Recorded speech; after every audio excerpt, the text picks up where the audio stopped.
Pardoning Joe Arpaio, Trump just did something huge for Sheriff David Clarke. Donald Trump may be president now and working hard to try to put our country back together with his time in office, but that does not mean he forgets the people who got him there. Just last week, the president issued a pardon to Joe Arpaio, a retired sheriff accused of violating a court order. Today, he gave a special gift to another cop buddy of his, Sheriff David Clarke. President Trump told everyone how good Sheriff Clarke's new book, Cop Under Fire, Moving Beyond Hashtags of Race, Crime, and Politics for a Better America. Donald Trump's tweet, a great book by a great guy, highly recommended. The president tweeted, a great book by a great guy, highly recommended. Lefties hate Sheriff Clarke mainly because he is a conservative black cop. He also has driven them crazy by going after Black Lives Matter, Antifa, and other leftist hate organizations. If you were not already aware, Clarke also was one of the first people to defend Trump's response to Charlottesville. He saw it for what it really was, a declaration that our country will not tolerate hate on either side. Sheriff Clarke's proud of Trump's Charlottesville response. Sheriff Clarke is a man who simply has dedicated his life to upholding law and order, and there is nothing wrong with supporting a hero like this. Help the good man out by sharing this out, and if you are a reader, buy his new book. It comes highly recommended by the President of the United States, after all.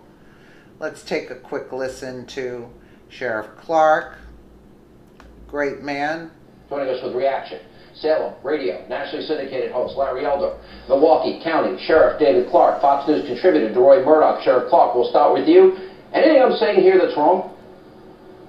No, I'm spot on, Sean. You know, the liberal media couldn't control themselves. They couldn't resist the opportunity to somehow turn this on President Trump. I was proud of the original statement. He knows, the president, you have to be measured, you have to be calm. You want to calm the waters, you want to be thoughtful in your initial statement because it's early on and you don't have all the facts and you don't want to speak out of hand. Then over the weekend, as he learned more facts, he came out today and reiterated what he said in even some more forceful terms. I was proud of the way he handled that, but again, you know, they took this ugly situation. There's no winners in Charlottesville. It was hate versus hate. You had the neo-Nazis, you had Antifa, you had Black Lives Matter clashing.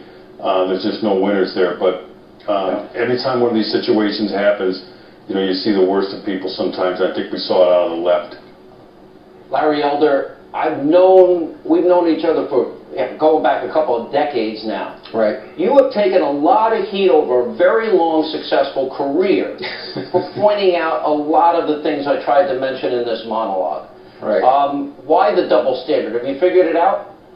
I haven't been able to figure it out, but I'll tell you, 1963, I'm 12 years old, Governor George Wallace, a Democrat, stands in front of a school door and defends segregation. Fast forward, Sean, 28 years later, David Duke runs as a Republican, gets zero support from the Congress for his candidacy. The RNC puts out a statement blasting his candidacy. George Herbert Walker Bush called him a racist. The only time we ever see David Duke again is when cable news digs him up. The man hasn't been relevant in decades.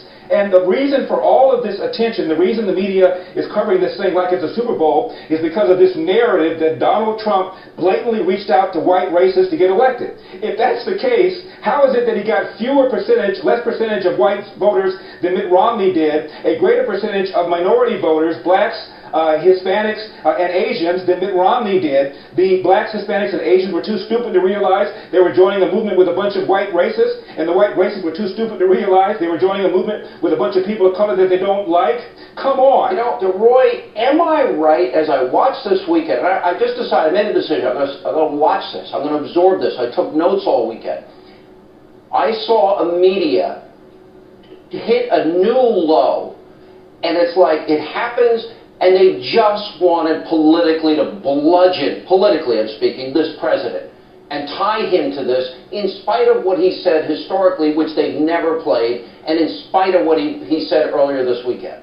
I think you're absolutely right. Here's a name you may not have heard very much throughout this controversy, James Alex Fields Jr. He is the neo-Nazi who allegedly, because he's innocent until proven guilty in court, allegedly drove that car, ran into those people, killed a woman named Heather Heyer, a young woman of age 32, and I believe hit another 19 people who were injured, some of them very seriously. He's the one responsible for this mayhem, and yet the whole weekend it sounded as if Donald Trump were the person driving that car smacking into those people. I think he probably could have avoided a lot of this controversy if he'd come out harder earlier on this, but nonetheless, you've seen exactly as you say, Sean, that the media and a lot of enemies of President Trump trying to blame him for all of this rather than putting the blame where it belongs, which is on a neo-Nazi driving a car into a pile of protesters. All right, stay right there. More with Sheriff Clarke, more Larry Elder. Yes, but did you notice that the left, that our Sheriff Clarke said that he blamed the left mostly? Do you see?